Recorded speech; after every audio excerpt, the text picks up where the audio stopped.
भगवान सिद्धेश्वराच्या शिमकृपेने श्री रुक्मिणी पांडुरंगाच्या चरणाजवळ बसून श्री सद्गुरु ज्ञानेश्वर महाराज, श्री जगद्गुरु तुकाराम महाराज, श्री संत एकनाथ महाराज यांच्या चरणसंबोधन आपण सर्वजण मिळून महान ग्रंथराज ज्ञानेश्वरीच्या 18व्या अंकाच्या 637 ओळीचा आपण विचार करतो. विषय आहे वृत्ती. वृत्ती करणे एक वडा, चित्त जाऊ निधीत फळा, नियमात या साखळा वाहणे सदा. आपण याचा विचार केला की वृत्तीला बंधन पाहिजे. वृत्ती ही नियमाच्या साखळ दंडाने बांधली पाहिजे आणि कुठल्याही प्रकारचा विचार न करता चिंतन करणं अत्यंत महत्वाचं आहे. विचार करून काही फायदा होत नाही, पण मनुष्याचा स्वभाव असतो भूत भविष्याचा विचार करणं.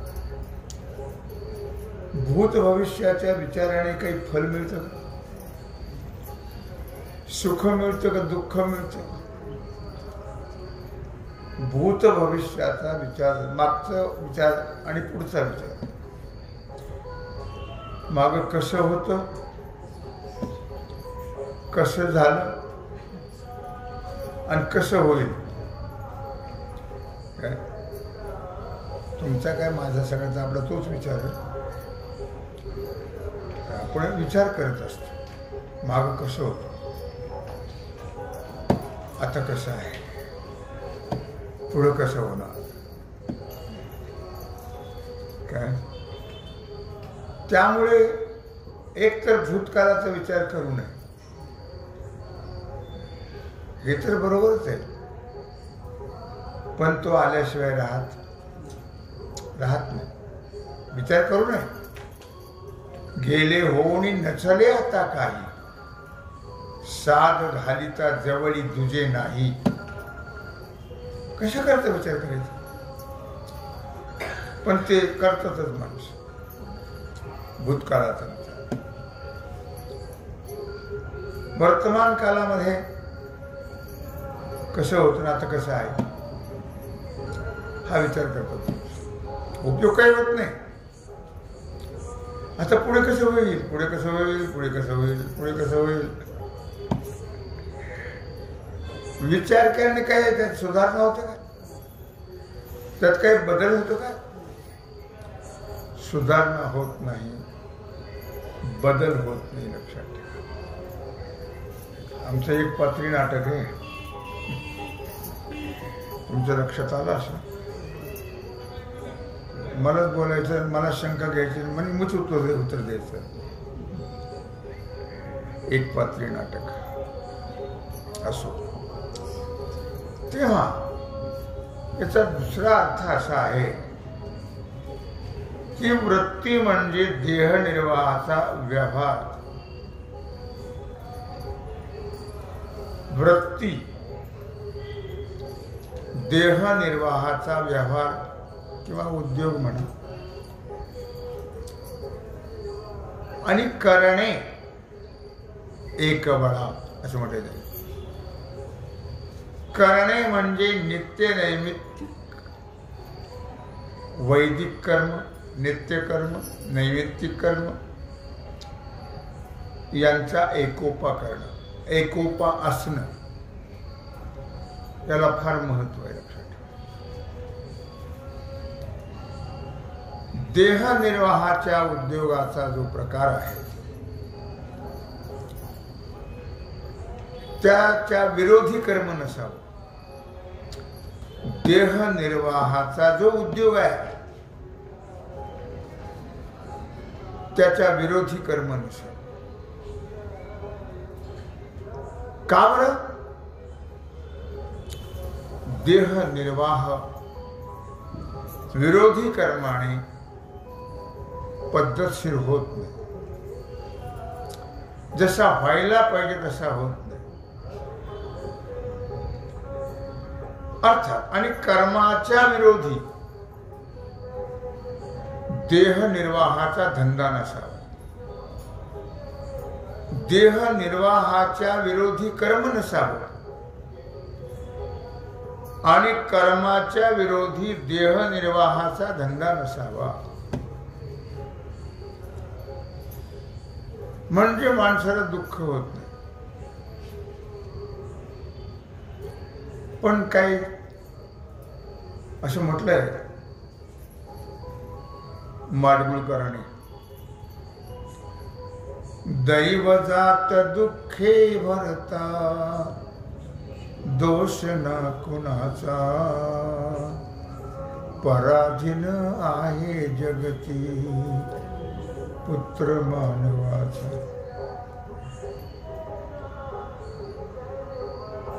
कळलं काय म्हटलं त्याने? दैव जात दुःखे भरता, प्रारब्ध शेवटी, दोष ना कुणाचा. 4 वाजता एक माझ्याकडे पंचांग पाहायला माणूस आला. कसं काय पोटा लोकांना विचारत असतं, सांगावं लागतं पोट पाण्याचं कसं काय तुम्ही एकटे. अरे म्हणलं काय जन्म किती जण पुण्य हे केलं ते कुणाच टाकून. असे सून मिळाले की बोलायचं कामच नाही. खरंच काय म्हणजे खरं म्हणजे खोटं बोलतो काय. किती जन्माची पुण्य केली असेल मला माहीत नाही. असे सून मिळाले की बोलायचं कामच नाही. पुढे नाही बोलायचं काय. त्याला सांगितलं पुढं विचारू नका, एवढं लक्षात असू द्या म्हणजे तुम्हालाही समाधान प्राप्त होईल. विरोधात बोलायचं नाही हे लक्षात ठेवा. त्यामुळे काय होतं, त्यामुळे दुःख प्राप्त. दुःख म्हणून म्हटलं या ठिकाणी कर्माच्या विरोधी उद्योग नसावा आणि देह निर्वाहाच्या उद्योगाच्या विरोधी कर्म नसावं. त्याला फार महत्व आहे लक्षात ठेवा. कोणी असो कसंही असो त्याच्या वर्णाश्रमाप्रमाणे क्षत्रियाने राज्य करणं, वैश्याने गोरक्षण करणं. वैश्याचं काम आहे गाईचं रक्षण करणं. शेती करणं वैश्याचं काम आहे. क्षत्रियाचं काम नाही आहे ते. वैश्याचं काम शेती आणि गोरक्षण. क्षत्रियाचं काम राज्य करणं. शूद्राचं काम आहे सेवा चाकरी करणं. हा देहनिर्वाहाचा किंवा कुटुंब निर्वाहाचा उद्योग असेल अशा पद्धतीनं तर त्याच्या विरोधी दुसऱ्या वर्णाला, वर्ण लक्षात येतो ना तुमच्या, वर्ण नाही वर्ण, दुसरा जो वर्ण आहे त्या वर्णाला आश्रमाला विहित असलेलं कर्म करणं अयोग्य आहे. आपल्याला जे योग्य आहे विहित आहे तेच कर्म करा. किंवा ग्रहस्थाने असहाय्य पत्नी असेल, मुलं असतील, यांच्या निर्वाहाची जबाबदारी ज्यावेळी ती मुलं योग्य मार्गाला लागले मग त्यांनी अशा प्रकारे तो व्यवहार बंद करायचा आणि संन्यास घ्यायचा.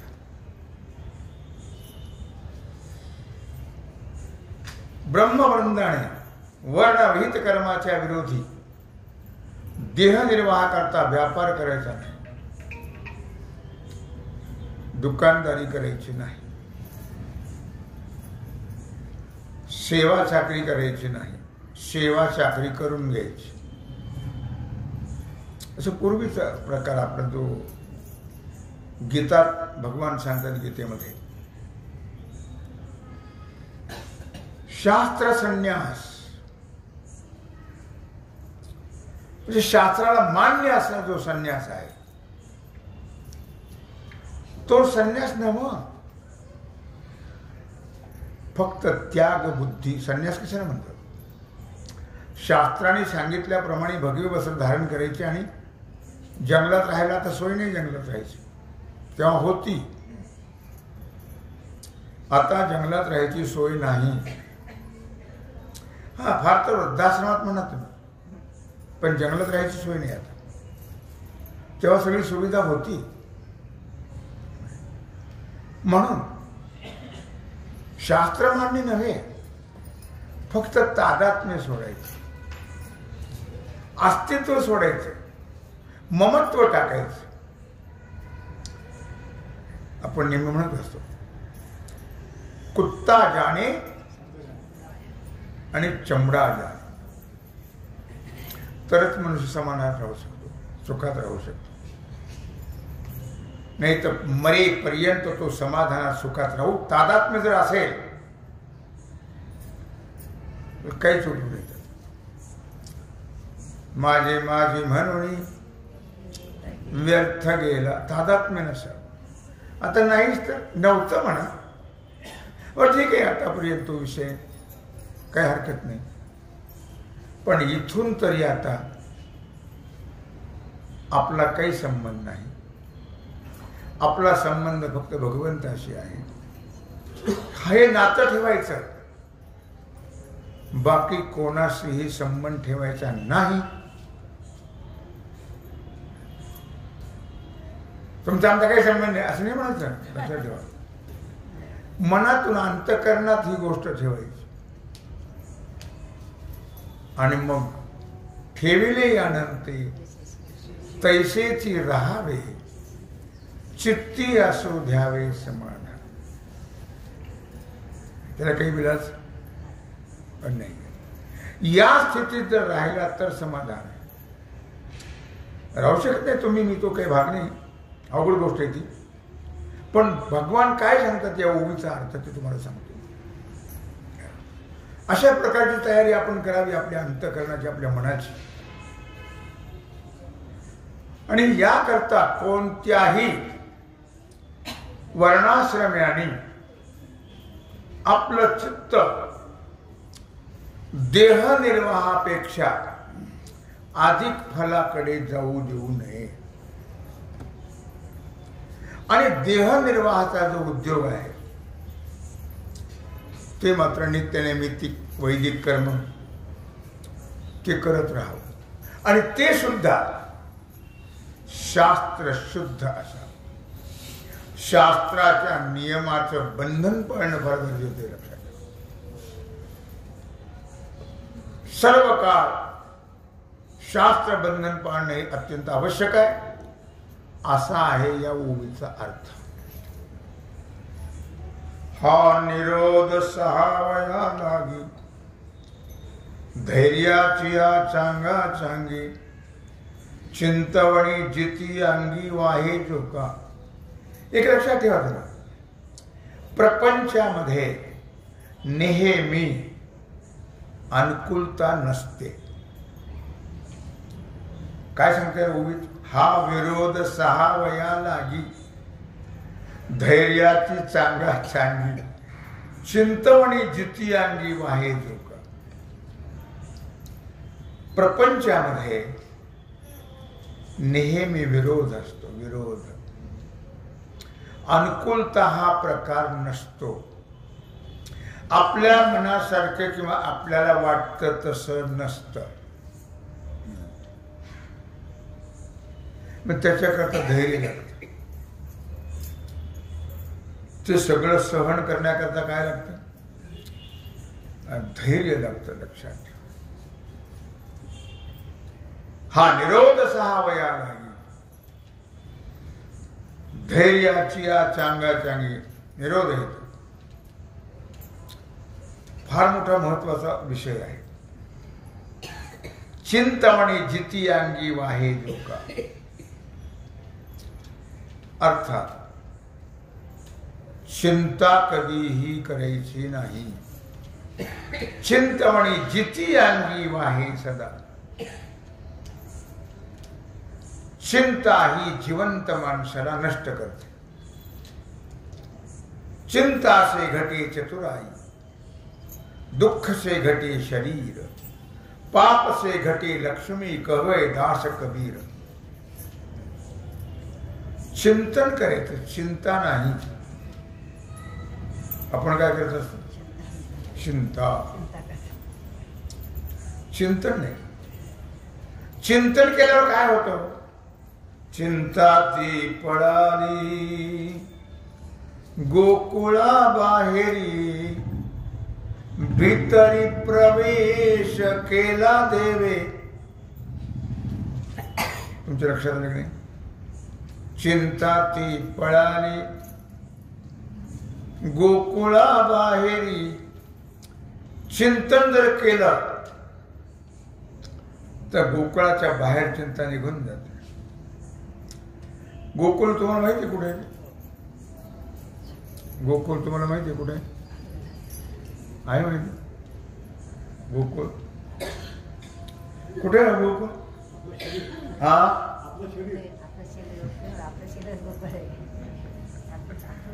आपलं हृदय हे गोकुळ आहे. लक्षात. गो नाम इंद्रिय आणि इंद्रियाचं कुळ त्याला म्हटलेलं आहे गोकुळ. चिंता कुठं असते? अंतकरणात. अंतकरणात माणूस चिंता जर गेली तर भगवान आत प्रवेश करतात. चिंता ती पळाली गोकुळा बाहेर, भीतरी प्रवेश केला देवे. चिंता असल्यामुळं देव आत येत बाहेरच राहत. चिंता सोडली, चिंतन केलं की देवात येतो. देवात येतो. लक्षात. आणि मग देव जर आत आला तर विठोबाचे राज्य आम्हा नित्य दिवाळे. विष्णुदास नामा जीवे भावे ओवाळे. विठोबाचे राज्य आम्हा नित्य दिवाळे. मग नित्य सुखाला, नित्य आनंदाला पारावार नाही आहे. चिंता नको, चिंतन पाहिजे. हे लक्षात ठेवा. चिंता ही नेहमी चितेला नेते. चिंता म्हणून म्हटलं येऊ चिंतमणी जिती अंगी वाहे जो का. चिंता व्हायची नाही. चिंता व्हायली की आयुष्य घटत जात. चिंता सोडली की आयुष्य वाढत जात. लक्षात ठेवा मुद्दे काही. चिंता केली तर आयुष्य घटत जात आणि चिंतन केले तर आयुष्य वाढत जात. आणि आत्मयाची आवडी कर्मे करिता वरपडी, देह सुखाची या परवडी येऊन लाहे. आणि आत्मयाची या आवडी. आवड कशाची असावी? कशाचीच नसावी द्या. इथं म्हणतात ती आवड असावी द्या. आणि आत्म्याची आवडी, आत्मज्ञानाची आवड असावी. आत्मज्ञानाची. बाकी कशाचीही आवड नसावी. कशाची आवडीचा उपयोगच. पण जीवाचं याच्या विरुद्ध आहे सगळं. भगवान जे सांगता आहेत अर्जुनाला त्याच्या विरुद्ध जीवाचं आहे. चिंतन करत नाही जीव, चिंता करत राहत. अध्यात्माची आवड नाही जीवाला, प्रपंचाची आवड. जणू काय सगळ्याच सगळेच बांधून नेणार हेलिकॉप्टर. कळून सवरून सुद्धा माणसं सोडायला तयार ओ नाही आहेत. लक्षात. सोडत नाही. आपली जी वृत्ती आहे ते कसे का सांग विचार. ती वृत्ती माणसं मरेपर्यंत सोडत नाहीत. मरेपर्यंत त्या वृत्तीचाच विषय चालला. एकदा का चांगली वृत्ती सवय झाली की चांगलंच करेल मनुष्य. एकदा का वाईट वृत्तीला सवय लागली ते वाईटच करेल. वाईटच करेल. त्याचा परिणाम काय होणार याचा विचार करणार नाही. कोण विचारत नाही हो तुम्ही किती करा.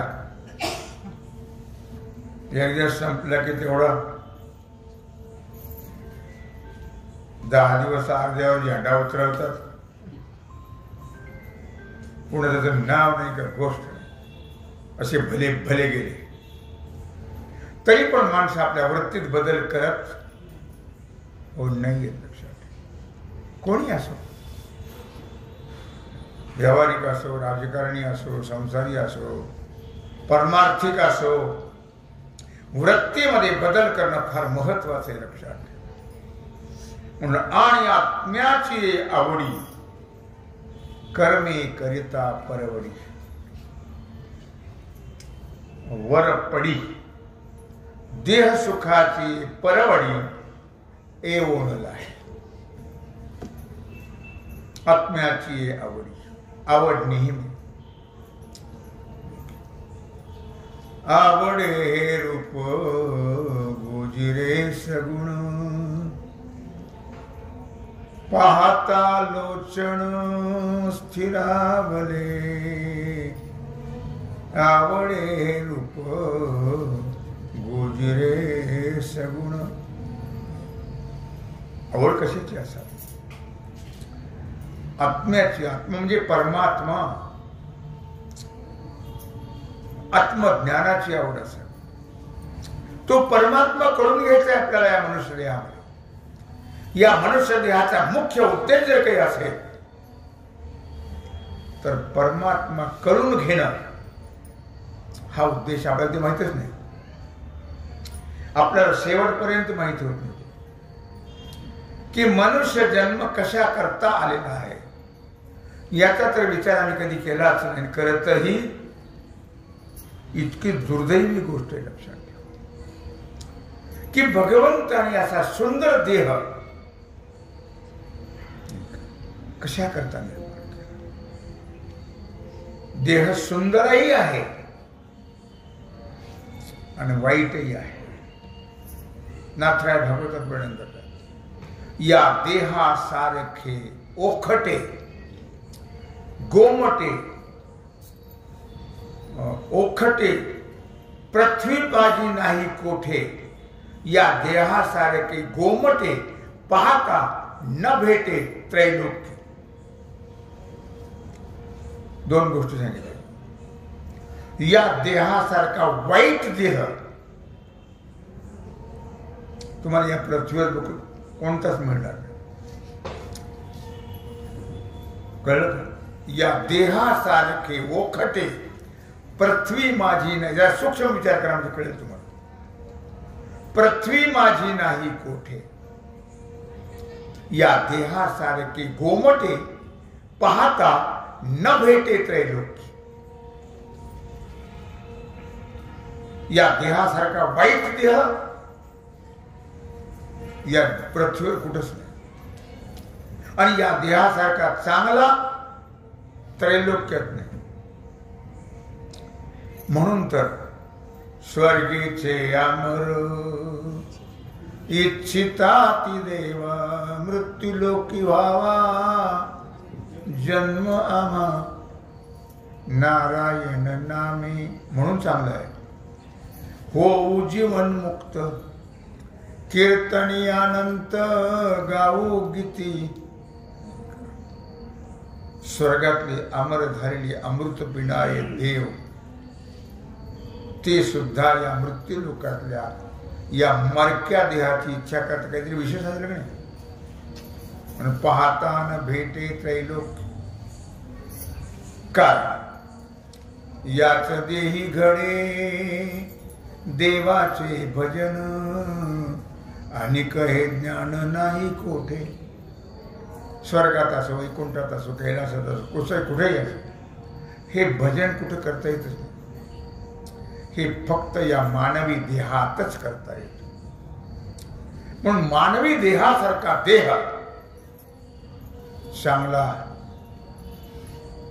आणि भजन करत नाही म्हणून वाईट, मानवी देहासारखा वाईट देह या पृथ्वीवर मिळत नाही. भागवत वाचामध्ये कळेल तुम्हाला, त्यात सांगितलं. मग काय करावं? ओखटे म्हणून त्यागावे, तरी मोक्ष सुखा नागवावे. आणि गोमटे म्हणून भोगावे, तर अवश्य जावे नरकाशी. वाईट म्हणण्याचा त्याग केला तर मोक्ष प्राप्त. पण साधना केली पाहिजे, हे ओळीत सांगितलेली. आणि आत्म्याची आवडी,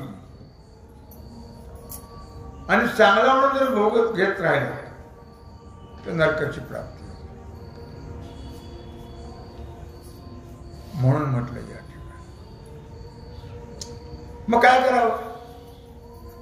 भोगावे ना त्यागावे, मध्यभागी विभागावे. मग याचा भोगही घेऊन याचा त्यागही करणं. फक्त भगवंताने या देहाची योजना ज्याच्या करता केली ते करत राहा. म्हणून आत्मयाची आवडी, कर्मे करिता वर पडी. म्हणून आवड कशाची असावी? आत्मज्ञानाची आवड असावी. आत्मज्ञानाच्या आवडीनेच कर्म करत राहा. अर्थात कोणतं कर्म करत राहा? श्रवण, मनन, निधिध्यासन आणि सद्गुरूची सेवा, हे कर्म आहे. लक्षात ठेवा.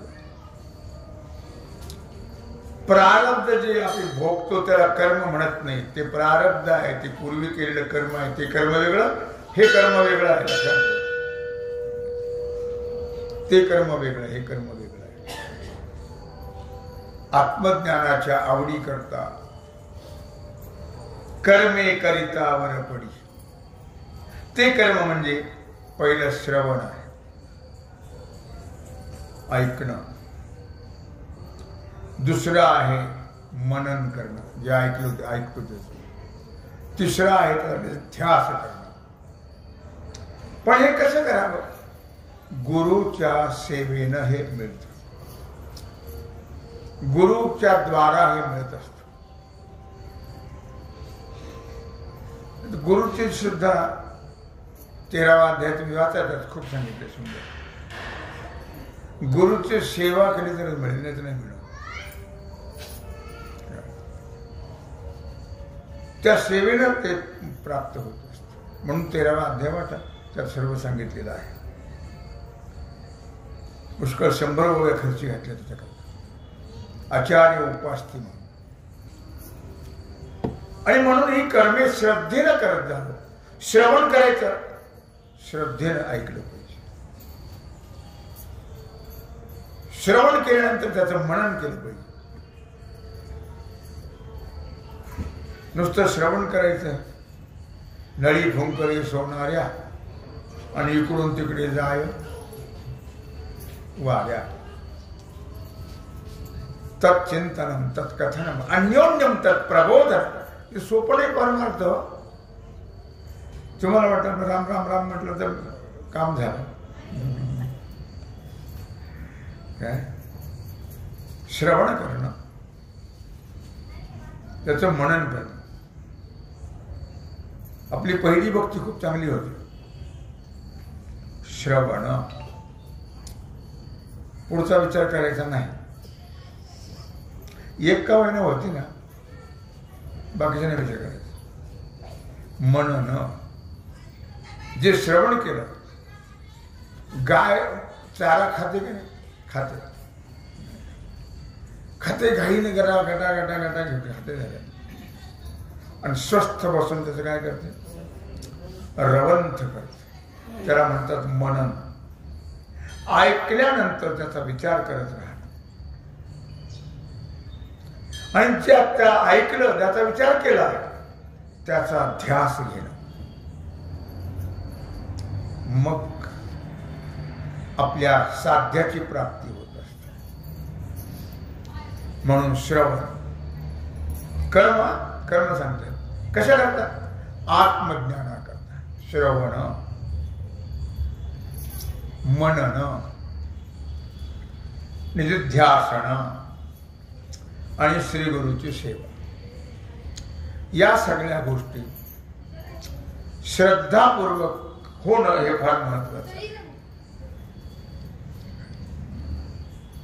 श्रद्धापूर्वक होणं फार महत्वाचं आहे. अर्थात पंचविषयापासून होणारा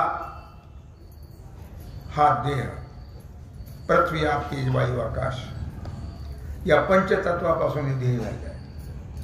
या देहामध्ये हे पाचांचा वाटा आहे. देह हा पाचाचा आणिला उसणा.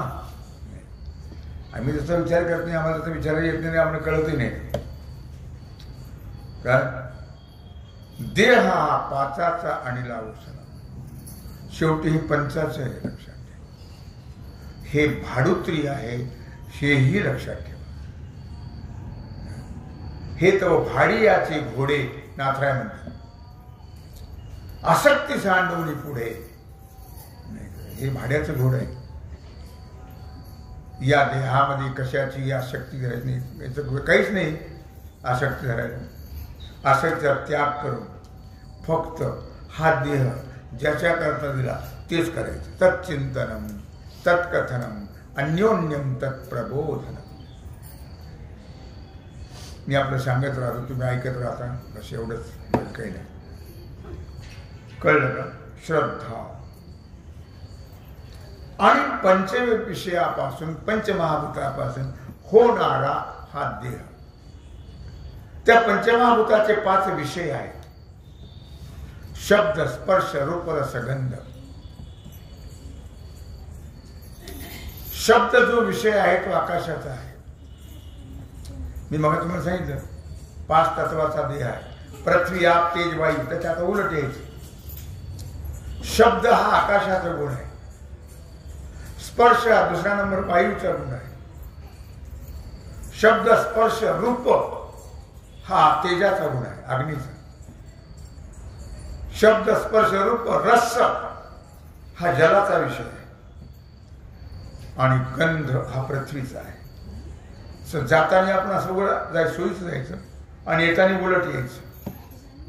हे जे पंचमहाभूत आणि त्याचे जे पंच विषय आहेत, लक्षात ठेवा.